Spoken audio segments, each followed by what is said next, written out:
எங்க வீட்டுல பயங்கரமான சட்டம் எனக்கு. இங்க நிக்கிறதே ரொம்ப பெரிய ஒரு வட்டத்துக்குள்ள செதறி வந்துதான் நிக்கிற. அவருக்கு தெரியும் மீரா கதிரவங்க எல்லாம். இன்னைக்கு மொபைல் சுவிட்ச் ஆஃப் பண்ணி இருக்கிறதுனால இன்னும் தொந்தரவு இல்லாம இருக்கு. இல்லாட்டி போலீஸ் ஸ்டேஷன் கம்ப்ளைண்ட் வரைக்கும் போயிடும் அவரை காணணும். அந்த அளவுக்கு ஒரு கட்டுப்பாடு. போதும் உழைச்சது.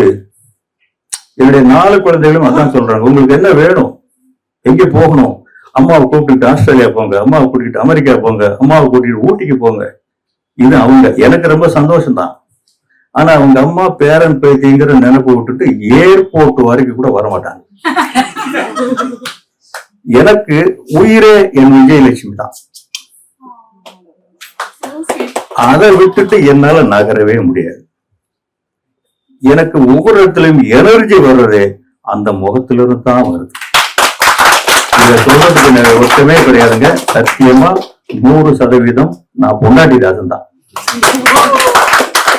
இவ்வளவு கட்டுப்பாடுகளை மீறி அவங்க சினிமா பண்ணாமல் நான் வீட்டுல இருந்தால் பல கோடிகள் எனக்கு கொடுத்துருவாங்க. நான் சினிமா பண்ண போறேன்னு 1 பைசா கொடுக்க மாட்டாங்க.